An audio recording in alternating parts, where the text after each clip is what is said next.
থাকবে আল্লাহ জান্নাত নামক মূল্য দিয়ে, জান্নাত নামক মূল্য দিয়ে আমার প্রাণ নামক পণ্যটাকে কিনে নিবে। এজন্য খালিদ বিন ওয়ালিদ, সালাহুদ্দিন আইয়ুবী তারা মৃত্যুর সময় আফসোসিত করে গেছেন, আল্লাহ আমার কোলের উপর কত মানুষ শহীদ হলো, কত মানুষ জীবনের শেষ নিঃশ্বাস ত্যাগ করলো, কিন্তু আমাদের নসিবে শাহাদাত জুটলো না, আমাদের এখন সাধারণ মানুষের মতো মরতে হচ্ছে। তারা মরার সময় আফসোস করে যাচ্ছেন, কেন আল্লাহ রাস্তায় জিহাদের ময়দানে শহীদ হলেন না? অথচ আমি আপনি ভয়ে দোয়াটাও করি না। দোয়া করি না আমরা? কয়জন দোয়া করেছেন জীবনে যে আল্লাহ ওমর যেভাবে দোয়া করতেন, নবী যেভাবে চাইতেন, আল্লাহ আমিও চাই আমাকে শহীদে মরণ দিও? কয়জন দোয়া করেছেন? দোয়া কেন করি না? শুধুমাত্র এই ভয়ে। দোয়া করতে তো হুজুর পয়সা লাগে না, কিন্তু বাই চান্স কবুল হয়ে গেলে কি হবে? দোয়া তো করতে সমস্যা নেই, করলাম, কিন্তু যদি লাইগা যায়, যদি আল্লাহ এটা কবুল করে নেয়, তাহলে ব্যথা তো আমার লাগবে, কষ্ট তো আমার হবে, আপনার কি হবে? আরে আমি তো ভাবছি ফিলিস্তিনে যে মুজাহিদিন বা যে বাচ্চারা শহীদ হয়েছে ওরা লসে আছে, কিন্তু ওরা লসে নাই রে ভাই, ওরা তো জান্নাতের মধ্যে ডানা মেলে মেলে উড়ে বেড়াচ্ছে। লসে তো আমি আছি, লসে তো আপনি আছেন, কারণ কিয়ামতের দিন তারা যদি বিচার দিয়ে দেয় আল্লাহর আদালতে, আয় আল্লাহ যে জমিনে 200 কোটি মুসলমান ছিল, ওই জমিনে আমাদের পাশে দাঁড়ানোর মতো একটা লোক ছিল না। যে জমিনে 200 কোটি মুসলমান ছিল, ওই জমিনে 70 বছরের বেশি সময় পর্যন্ত তোমার ঘর থাকলো, প্রথম কিবলা থাকলো ইহুদিদের দখলে, মুক্ত করার জন্য একজন সালাহুদ্দিন আইয়ুবীও আসলো না। এভাবে যদি আল্লাহর আদালতে আমার কাছে আমার বিরুদ্ধে বিচার দিয়ে দেয়, তাহলে আমার হয়তো মুক্তির কোনো উপায় থাকবে না। তাহলে লসে তো আমি আছি, কারণ আমি তো আমার পরিণতি জানি না, আমার প্রাণ, আমার সম্পদ, এগুলো তো আল্লাহর পথে আমি কাজে লাগাতে পারছি না। আপনি ভাবতে পারেন যে দুনিয়ায় 200 কোটি মুসলমান থাকে, খালি যদি সকল ঐক্যবদ্ধ হতে পারত, আমি তো এই জমিনের বুকে পৃথিবীর একটা অঞ্চলেও আমি এমন দেখি না যেখানে কেউ নবীরে গালি দেওয়ার সাহস করত, যেখানে মুসলমানদের রক্তের বন্যা বয়ে দিত। কারণ 200 কোটি কম কথা না। ইহুদি কয়জন? ইহুদি কয়জন? নাস্তিক কয়জন? বাংলাদেশে নাস্তিক কয়টা আছে বলেন? নাস্তিক তো সব মিলিয়ে 1 লাখ হয়তো হবে না, আদর্শিক নাস্তিক, কিন্তু পুরো দেশটাকে গরম করে রাখে। আর আমরা 90% গর্ব করি। গর্ব করার সময় গর্ব করতে তো আমাকে বাধে না, কিন্তু আমরা ছিলাম সিংহের জাতি, এখন আমরাই হয়ে গেছি শিয়ালের জাতি। ওরা হয়ে গেছে সিংহ, আমরা হয়ে গেছে শিয়াল। এজন্য ওরা একটা আসলে আমরা 1000টা ওর সামনে কথা বলার সাহস দেখাই না। অথচ আমরা যদি সিংহ হয়ে জানতে পারতাম, ময়দানে শিয়ালদের রাজত্ব আর মোটেও টিকতো না। সব তো আল্লাহ করবেন, আমরা কিছু না, কিন্তু আল্লাহ চান আমরা ওসিলা হই, আমরা মাধ্যম হই, যাতে করে আমরা দামি হই, আমরা সম্মানী হই। তাহলে আল্লাহ যেহেতু এটা সিস্টেম বানিয়েছেন, তাহলে আল্লাহর দেওয়া চান আল্লাহকে খাওয়ার জন্য রেডি আছেন কি না? জানেন, কারো মরণ আগায়ও না, কারো মরণ পিছায়ও না। যারা শহীদ হয়ে গেছেন, মৃত্যুতে এগিয়ে এসেছে, বিষয়টা এমন না। উত্তরায় গাইডেস্টনে যারা নিহত হয়েছে, আমরা অবশ্যই দোয়া করি আল্লাহ তাদেরকে শাহাদাতের মর্যাদা দান করুন, আল্লাহ তাদেরকে জান্নাতুল ফেরদাউস নসিব করুন। কিন্তু বাস্তবতা তো এটাই, তাদের মরণটা তাদের জন্মের আগে এভাবেই লেখা ছিল, এমন না। হায়াত ছিল 60 বছর, আর আল্লাহ সিস্টেমের বাইরে গিয়ে অটোমেটিক মরে গিয়েছে। এজন্য অকাল মৃত্যু বলতে কিছু নাই। অকাল মৃত্যু একটা শিরকি শব্দ। কিসের অকাল মৃত্যু? সব মৃত্যুই কালের মৃত্যু, অকাল বলতে কিছু নাই। কারণ কোরআন বলে দিয়েছে, ইযা জা আজালুহুম লা ইস্তাখিরুনা সাআতান ওয়া লা ইস্তাকদিমুন। মৃত্যু যখন আসে, একটু আগায়ও না, একটু পিছায়ও না। তো কোরআনে আল্লাহ বলে এটা দিন সবসময় এক যাবে না। মানে লোকুম বিশাররি ওয়াল খাইরি ফিতনা, কখনো মন্দ হালত আসবে, কখনো ভালো হালত আসবে। আল্লাহ তাআলা নিজামই বানিয়েছেন, এরকম পরীক্ষা চলতে থাকবে। আপনি চিন্তা করেন, রোম সম্রাট হিরাক্লিয়াস, খ্রিস্টানদের বাদশা, আবু সুফিয়ান তখন মুসলমান হয় নাই, কাফেরদের প্রতিনিধি, কাফেরদের লিডার, তাকে জিজ্ঞাসা করলো অনেকগুলো প্রশ্ন, নবী হক কিনা যাচাইয়ের জন্য। এর মধ্যে একটা প্রশ্ন ছিল, মুহাম্মাদের সাথে তোমাদের যুদ্ধ হয়েছে কিনা? বলল হ্যাঁ, যুদ্ধ হয়েছে। ফলাফল কি? বলল ফলাফল তো হলো আল হারবু বাইনানা ওয়া বাইনাহুম সিজাল ইয়ানালু মিন্না ওয়া নানালু মিন। যুদ্ধের রেজাল্ট এক থাকে নাই, কুপের বালতির মতো, কখনো সে জিতেছে, কখনো আমরা জিতেছি।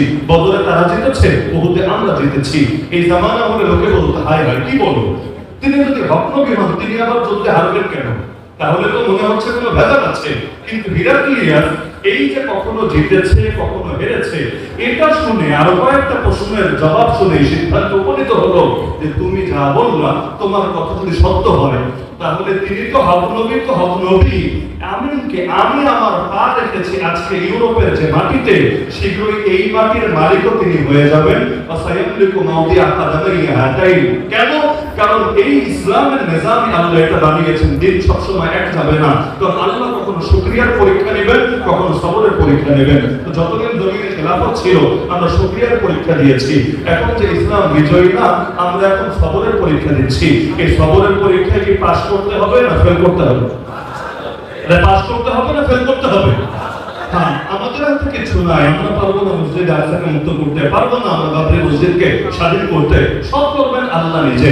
আমরা জাস্ট ওসিলা হব, ওসিলা। এই ওসিলা যদি হতে পারি আর আল্লাহকে নিজের জানমাল দিয়ে দিতে পারি, ইনশাআল্লাহ আল্লাহ আমাদেরকে মোটেও ঠকাবেন না। সুতরাং আমার শেষ বার্তা, একটা মাত্র জীবন, সুযোগ একটা জীবন, যেহেতু বেশি না, সুযোগও আর আসবে না। একটা মাত্র জীবন নিয়ে আমরা প্রত্যেকে আল্লাহর সঙ্গে এই মর্মে প্রতিজ্ঞাবদ্ধ হই, আল্লাহ যতদিন পর্যন্ত আমার ভেতরে প্রাণ আছে, যতদিন পর্যন্ত আমার প্রাণে স্পন্দন আছে, যতদিন পর্যন্ত আমার ধমনীতে রক্ত প্রবাহিত আছে, ততদিন পর্যন্ত আমার জান দিয়ে, আমার মাল দিয়ে, আমার সবকিছু দিয়ে হকের পক্ষে বাতিলের বিপক্ষে আমার আমরণ লড়াই চলবে চলবে চলবে চলবে চলবে চলবে। এর জন্য জান দেওয়া লাগবে, জান দেওয়া লাগবে, জান দিতে রেডি আছি। মাল দেওয়া লাগবে, মাল দিতে রেডি আছি। এর জন্য যদি আমার মায়ের কোল খালি হওয়া লাগে, খালি হবে। এর জন্য যদি আমার বাপের চোখ থেকে পানি ঝরা লাগে, পানি ঝরবে। এর জন্য যদি হাতে হাত ধরা পড়া লাগে, সেটা পড়ার জন্য রেডি আছি।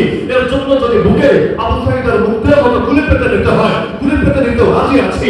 এর জন্য যদি একটা না আল্লাহ হাজারটা জীবন আমাকে দেয়, আবার শহীদ হওয়ার পর আবার জীবন দেয়, প্রতিটা জীবন কোরবান করে দিতে রাজি আছি। কিন্তু আমি বেঁচে থাকতে আল্লাহ দ্বীনের উপর আঘাত আসবে আর আমি চুপ করে বসে থাকবো, এটা মেনে নিতে রাজি না। ইসলামকে রক্ষাতে চাই, আগে আমাদের রক্তের উপর দিয়ে যেতে হবে। আরে আবু তালেব মুসলিম হয়েও বলেছিল কুরাইশকে, শোন কুরাইশ, যতদিন আমি জীবিত আছি তোরা মুহাম্মাদের কোনো ক্ষতি করতে পারবি না। যদি মুহাম্মদ পর্যন্ত যেতে হয় আমার লাশের উপর পড়া দিয়ে যেতে হবে। হাত্তা ওয়াসাদা ফি তুরাবি কাফিনা, আমি মাটির উপর যতদিন আছি তোরা মুহাম্মাদের কোনো ক্ষতি করতে পারবি না। তা আবু তালেব এক অমুসলিম নেতা হয়ে যদি হিম্মত করতে পারে, আমি আপনি তো অন্তত মুসলমান, আমি আপনি তো আল্লাহ প্রেমিক, নবী প্রেমিক বলে নিজেদের দাবি করি, আমি আপনি বাতিলের সাথে আপোষ করবো কিভাবে? এই কল্লা কাটা যেতে পারে, তো কল্লা কখনো নত হতে পারে না কোনো বাতিলের সাথে। পারবেন না ইনশাআল্লাহ হিম্মত বজায় রাখতে? জীবন একটা, সুতরাং আসবে না, পরে আফসোস করেও কোনো লাভ হবে না। সুতরাং জীবন যেহেতু একটা, এই জীবন আল্লাহকে দেওয়ার জন্য রেডি আছি। কিন্তু দুনিয়ার লোকে কি করবে, কি করবে? কি ওরা যদি গাড়ি দিয়ে জমাতে চায়, আমি স্মরণ করবো, গাড়ি তো আমার নবীকেও দেওয়া হয়েছে। আমার নবী গাড়ি খেয়ে যদি না দমে, তাহলে আমাকে যদি জঙ্গি গাড়ি দেয়, মৌলবাদী গাড়ি দেয়, কট্টরপন্থী গাড়ি দেয়, সম্প্রদায় গাড়ি দেয়, আমরা ওদেরকে বলে দেবো, আরে জিহাদ যদি তোদের চোখে জঙ্গিবাদ হয়, কোরআনের কথা যদি তোদের চোখে মৌলবাদ হয়, ইসলামের উপর টিকে থাকে তোদের চোখে যদি সাম্প্রদায়িকতা হয়, আমরা সকলের সব গাড়ি মাথা পেতে নিতে রাজি আছি। কিন্তু কারো গাড়ির ভয়ে ইসলামের একটা বিধান থাকতে রাজি না। এমনকি আমাদের বাক্যে স্পষ্ট, আল্লাহর নবীর গালের বিচার মারা হতে পারে। আল্লাহর কসম, আমার গাল নবীর গালের চাইতে বেশি দামি না। আল্লাহর নবীর চেহারায় যদি ধূসর হতে পারে, আল্লাহর কসম, আমার চেহারা নবীর চেহারার চাইতে বেশি দামি না। আল্লাহর নবী নামাজ দাঁড়ানো অবস্থায় তার গলায় চাদর পেঁচিয়ে শ্বাস রোধ করে তাকে যদি হত্যা করার চেষ্টা হতে পারে, আল্লাহর কসম, আমার গলা তার গলার চাইতে বেশি দামি না। আল্লাহ নবীকে যদি বিশ্বাস হতে পারে, বিষ আমার জন্য করতে পারে না। আল্লাহ নবী যদি ক্ষুধা চালায়, পেটে পাথর করতে পারে, আমার পেট নবীর পেটের চাইতে বেশি পারে না। আল্লাহ নবী যদি 3 বছর জেল খাটতে পারে, আমার জন্য 30 বছর জেল খাটাও কোনো ব্যাপার না। এমনকি আল্লাহ নবী যদি নিজের সব আল্লাহ রাস্তায় কোরবান করে দিতে পারে, ইনশাআল্লাহ শাহাদাত অর্জন করতে আমার দিলের মধ্যে কোনো ভয়, কোনো আতঙ্ক কাজ করবে না। মনে থাকবে তো ইনশাআল্লাহ? মনে থাকবে তো ইনশাআল্লাহ? প্রতিজ্ঞা আমার সাথে করার দরকার নেই, প্রতিজ্ঞা হবে আল্লাহর সাথে, আর তৌফিকও চাইবো আল্লাহর কাছে। কারণ আগামী দিনে ইসলাম বিজয়ী হবেই হবে। কারণ এটা নবী ওয়াদা জানিয়ে দিয়েছেন, মিস করার সুযোগ নাই, বিজয়ী হবেই হবে। ওই সময় লেখা হবে তারা রাজাকারী করেছে কুফরি পরাশক্তির পক্ষে। কারণ যখন জমিনে ইসলাম বিজয়ী হবে, আজকে লোকে ভাবছে অসম্ভব। আর মজার বিষয়, এখন থেকে 1.5 বছর আগে ফ্যাসিস্ট পালাবে, এটাও লোকে ভেবেছিল অসম্ভব। বিগত জুলাইতেও মানুষ বলেছিল আগামী 20 বছর মনে হয় আর পতন হবে না। এমনকি পতন যদি না হতো, আমার সামনে এখানে যারা আজকে বসে আছেন, এর অনেকের হয়তো খুঁজে পাওয়া যেত না, ওই যে নিয়ে গায়েব করে দিত, আল্লাহ ভালো জানে। এখানে গিয়ে মানুষের চিন্তার দৌড় শেষ, সেখানে আল্লাহর কুদরতের দৌড় শুরু। সুতরাং আজকে অনেকে ভাবে ইসলাম মনে হয় বিজয়ী হওয়া সম্ভব না, কিন্তু আমরা কোরআনের উপর বিশ্বাস রাখি, হাদিসের উপর বিশ্বাস রাখি। আমরা জানি ইসলাম বিজয়ী হবেই হবে, যেহেতু বিজয়ী হবেই হবে, সুতরাং সেই বিজয়ে আমার অবদান থাকবে এবং সেই বিজয়ের পেছনে অন্তত আর কিছু না হলেও আমার রক্ত থাকবে, যাতে করে আমি মরার পর অমর হয়ে থাকি, যাদের দিকে আল্লাহর মহব্বত আছে তাদের চোখে। মনে থাকবে তো ইনশাআল্লাহ? আল্লাহ সবাইকে তৌফিক দান করুন। একদম শেষ কথা, জামানার খালিদ বিন ওয়ালিদ হতেও রেডি থাকবেন, বেলাল হাবশি হতেও রেডি থাকবেন। যদি বেলালের মতো মাইর খাওয়া লাগে, মাইর খেতেও রেডি আছে আল্লাহ। আর যদি খালিদ বিন ওয়ালিদের মতো কাফেরদের মাইর দেওয়া লাগে, তাও দিতে রেডি আছে আল্লাহ। আমরা খেতেও জানি, আমরা দিতেও জানি, যখন যেটা প্রয়োজন সেটা করতে জানি। জানি না শুধু বাতিলের সামনে মাথা নত করতে, এটা আমরা জানি না। আর আমরা পারি না হকের ব্যাপারে মুখ বন্ধ করে বোবা শয়তান হতে।